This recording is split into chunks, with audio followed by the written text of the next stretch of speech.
So let's start in on our first topic and talk about what it means to be a consultant. So I want to start this section off with a question here. So what is a consultant? How would you describe that to your significant other or maybe your parents? I know when I started out in my consulting career, describing what a consultant does sometimes can be a little bit difficult. And so, I would say things like, well, I'm an expert. I help clients solve problems, or I help implement a solution for my customers. So realizing it can be a little bit difficult to describe, we're going to take a look at here and say, okay, in the dictionary, here's how we define it. One who gives expert advice or professional advice, one who consults another. We'd like to kind of break it down into this phrase here. It's someone who leverages their expertise to advise and lead clients in the right direction. And they do that, so a consultant does that for a fee typically. So where do we find consultants working? Well, I'm guessing it's the same place that many or all of you work, in a professional services organization or a PSO. Well, what does that mean? What are professional services? Let's ground ourselves in some of the basics and then we'll build up from there. So what are professional services? Well, typically it's services that someone is performing for a customer for a fee. What is a PSO? Well, we just talked about it. A PSO is a professional services organization. There's a couple of types of PSOs. We can have an embedded PSO, which exists within a product company, so a hardware or software company, and then there's a services arm that will deliver services around that product. Why does a PSO exist? Typically, we like to think the PSO exists for three primary reasons, whether it's to help a customer achieve a goal, to fill a need, or to solve a problem. Who works in a PSO? Well, number one, it's people. A PSO is a people business. And you may see roles like a consultant, a developer, an architect, a tester, a project manager. Those are all types of roles that work within a PSO. What is the nature of work delivered by resources in a PSO? Well, here we're thinking about billable service engagements. So we're performing services to help our customers for a fee. Who does a PSO work with or for?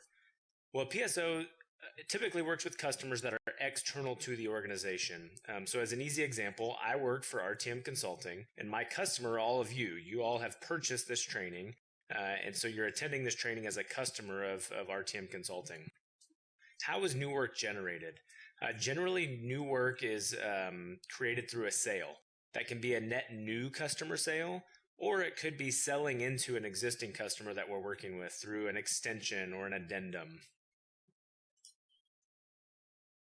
As we peel another layer back, how are PSOs typically organized? What we typically see in a lot of PSOs is they're organized in a matrix model. And what we mean by that is they're generally aligned from a reporting structure standpoint, like you see on the left side of the screen.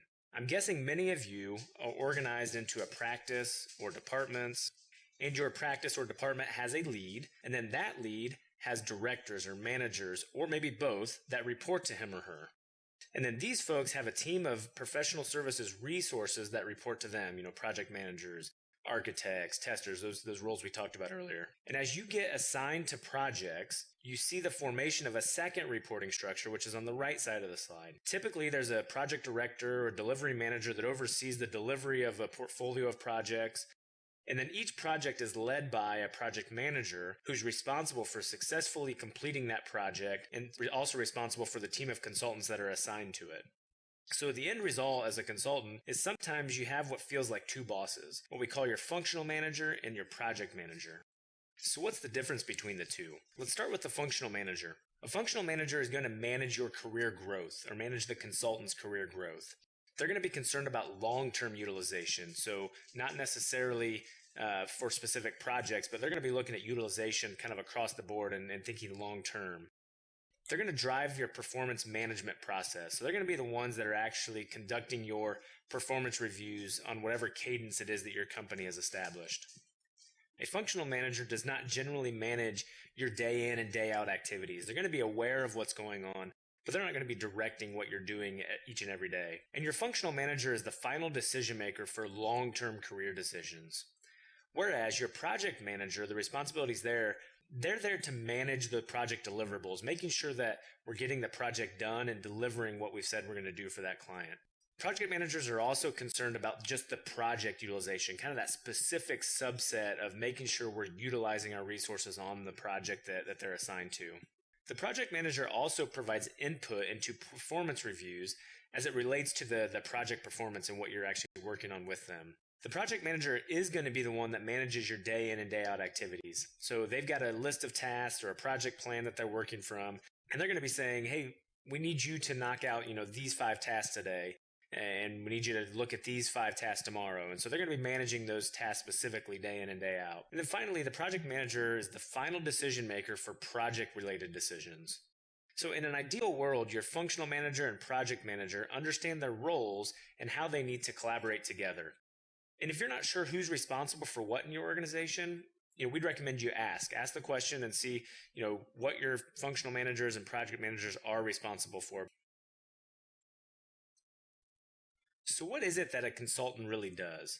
Well, let's list a few things here that we know are associated with a typical consultant. A consultant interviews clients. So we as consultants are there to help our clients solve a problem, fill a need, achieve a goal. But in order to do that, we need to interview our clients and understand what it is about their business where they're struggling and really get a sense for, how we can help them get to the end goal. And so we need to interview them and listen and understand their business. And we analyze data. So we see what story the data is telling us, and we use the data to help us, drive what we think needs to happen and drive those solutions for our customers. We gather requirements, particularly in, product implementations. We want to see what the business requirements are so we know how to configure those systems. We solve problems for our customers. We make presentations, present data, and present what we think needs to happen for our customers. We advise our clients. We advise them by sharing our expertise and saying, hey, we've been there before. We've seen people do this. Here's what we would recommend you do. We build financial models. So we build financial models to help us see what's our ROI for making these adjustments or these process improvements. We also document processes for our clients. As we help them to improve their processes, we'll document those. We'll develop solutions and conduct training. Ultimately, the real answer here is it depends. And so I think this is the first tool to kind of put in your tool belt is it depends. One of the biggest answers as a consultant is it depends. Each client is different. Each situation we enter is different. And so the answer is it depends. And it depends because there are a lot of different types of organizations. We find that, typically there are 2 distinct types of consultants. Those that work within a product company and those who work for a pure services company. So we talked about earlier, there's a couple types of PSOs. Embedded PSOs or standalone pure services or consulting PSOs. So let's talk about some of the types of consultants. In an embedded PSO, we may have pre-sales consultants. These consultants are working with the sales staff to help them secure a new sale. So they're going to be talking about the solution or the services that we provide with the sales team to try to create new sales. We also have strategic consultants. So they're going to be more focused on, maybe the industry that our customers are in and knowing strategically how customers should think about the business that they're working in. We have business consultants. So business consultants are going to be, more specific to the particular business that we're working with. And so, they can come in and look at the operations and processes and understand what the customer is doing and how they should maybe tweak those for their business. And then we have technical consultants. So naturally, they're going to be more technical focused and specifically on maybe what the technology is that we're implementing or evaluating the technology that the customer has to see how we can improve automation. And then from a pure services or consulting standpoint, we have management consulting. So we have consultants that go in and, look at the operational processes and the management or the organizational structure to help customers from that standpoint. And then, you may have a financial advisor. So there's an example of a pure services or consulting type of arrangement. And then legal advisor, they're there to provide legal advice. So how do we tell all of these consultants apart? Well, I think there's a couple of ways that we can do that, but we're going to look at one way here and what their focus is and what their objective is, where they report in the organization, what the nature of their work is and their measure of success. So we're going to kind of look through that by each of these consultants. So a pre-sales consultant, they're going to focus on the solution. What is the solution we're trying to sell? So their objective is to support our sales staff and create or make that sale. They're going to report to sales or delivery. They could reside in either organization. The nature of the work is sales support, and the measure of their success is creating sales revenue or margin and actually getting those sales in the door. The rest of our consultants are going to be working in the delivery organization on engagements, so billable engagements, and be measured by their billable utilization. So the business consultant is going to be focused on the industry. They're going to be advising our clients, but also maybe our internal team on maybe different regulations going on in the industry and helping the team to understand kind of those external factors that may impact how we work with our clients. Then we have a management consultant that's going to be more focused on the business and advising the client what they could do within their business to help solve the problem that they're looking to solve. We have technical consultants. They're going to be focused on the product. They're going to be focused on maybe developing the solution, kind of getting their, rolling up their sleeves, getting their hands dirty, so to speak, into the technology and creating it to do what the customer needs it to do. And then from an implementation perspective, those consultants are going to be focused on the product, but they're going to be more about how do we configure and get this project through to a go live. And so they may be working with technical and management consultants to figure out what it is we need to do to get that system ready so that the customer can go live on it. So how do we measure our success as a consultant? We know that success can be measured a lot of different ways, and there's likely some variation in how different organizations do that and what their focus is. But generally, I think we can agree on a few common measures of success. And anytime we think about, how we measure success, we like to think about the different perspectives involved in a role. And so here we're going to model 4 different perspectives. We've got the financial perspective, the customer, the learning and growth perspective, and our business process perspective. And certainly there could be others, but I think this will give us an idea or foundation of things that we can think about that are important for us to consider to measure our success. If we start with our financial perspective, we're going to be thinking about things like billable utilization. How utilized are we? What's our revenue that we're earning, or maybe margin if we get down to that level? And then what's our revenue that we're upselling? So as we're engaged as consultants, are we identifying other opportunities to add value to our customers that leads to new sales? From a customer perspective, what's our client satisfaction look like? And then what's our individual performance for this customer? From a business process standpoint, are we following our process, our methodologies? Are we following the processes that have been laid out for our business? Are we delivering these projects on time and on budget?